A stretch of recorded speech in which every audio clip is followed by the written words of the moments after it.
no organization on the American shooting sports scene as unique as the North-South Skirmish Association.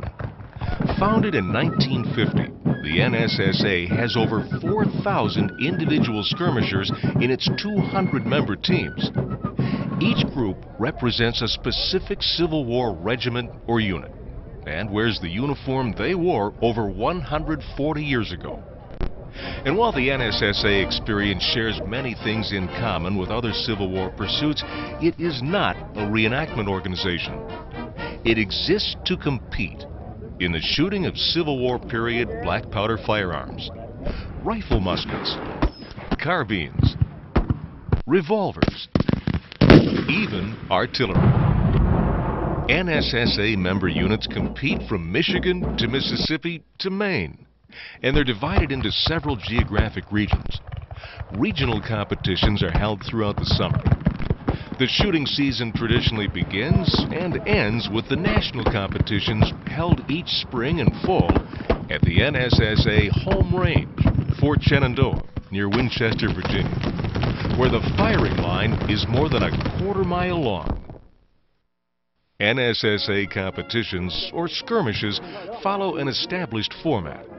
Usually the 2- or 3-day weekend programs open with individual target shooting. These matches are in a classic bullseye format. Distances are 50 and 100 yards for shoulder arms and 25 and 50 yards for revolvers. These matches are classified so that the shooters compete with others at the same skill level. Basic team matches consist of 8 competitors in musket and carbine and 4 in repeating rifle and revolver. They shoot at breakable targets in a timed match. Member units often field teams for all 4 matches. Target selections are simple, yet they must conform to set rules. All targets must be breakable, and common targeting includes clay pigeons, ceramic tiles, and clay pots. The 4-member revolver teams use NSSA-approved reproductions of pistols that were used in the Civil War. At the sound of the horn, firing commences. The first team to break all its targets wins the event. The teams with the lowest total time for the several events win and are awarded medals or ribbons. Carbine teams are made up of 8 shooters, although at regional competitions, 5-member teams are common. A carbine is a shorter firearm. It was designed to be used by a mounted soldier. In the Civil War, there were many types of carbines in action. In the Confederacy, muzzleloaders were most often used, while the Federal cavalry were primarily equipped with breech loaders. Both types are used in the carbine competition. Any non-repeating carbine that was used in the Civil War or an approved reproduction may be used. This event has the highest percentage of original guns in competition. The newest addition to skirmishing is the breech-loading rifle competition. It showcases some of the new technology that was used during the war.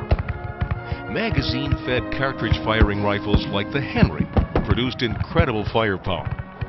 Little wonder the Confederates called the Henry that damned Yankee rifle you loaded on Sunday and fired all week. Shooting Civil War artillery makes for very special competition. Several units are expert with the mortar. A mortar is an artillery piece designed to shoot a projectile at a high angle. In the Civil War, they were used to drop shells behind fortifications.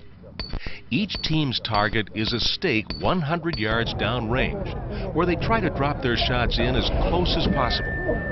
But a good group requires good aim. Teams use a plumb bob to line up the mortar for windage. The target range is determined by the powder charge and adjusted by adding more or less powder depending on the weather conditions that day. The crew that puts its shots the shortest total net distance from their stake is the winner.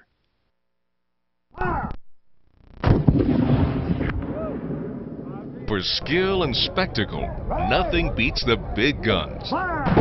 Cannon competition is divided into 2 classifications: smoothbores and rifles.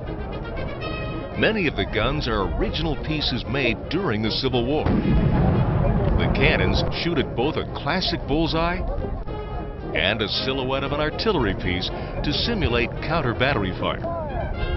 Each gun requires a crew of 6 that serves the gun exactly as it did during the Civil War. Nowhere else can you see this much Civil War artillery firing live ammunition. And on very special occasions, you just might see competition at night, like this unique match on our 50th anniversary. Skirmishing is a family sport, and women compete along with the men. There are now many units where husbands and wives and their children shoot together. For women who choose to remember the Civil War in a more traditional way, there's the costume competition. These ladies recreate the clothing of the period.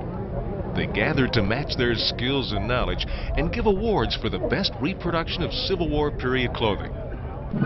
Sunday morning brings the grand finale of the skirmish weekend, where every unit competes in the musket matches. At the Nationals, over 3,000 shooters compete. But before the shooting begins, the competing units pause to pay tribute to their nation and the men of the North and South who struggled in the Civil War. With the ceremonies over, the shooting commences. The musket competition is hotly contested. Here, any original Civil War muzzle-loading firearm or approved reproduction is allowed. Loading speed and accuracy are the combination needed to win this infantryman's match. Here's just how that's done. Pull your cartridge, bite your bullet, pour the powder, set the bullet, ram it home, cap the rifle, aim and fire. Through the thick smoke, the units struggle to beat the clock. Just like individual matches, teams are classified so that each team competes at its own skill level. As always, strict safety rules are enforced. Teams in contention watch the time scores closely as medal places change with each event. Finally, the last target is broken. The winners have been decided, and another skirmish is history.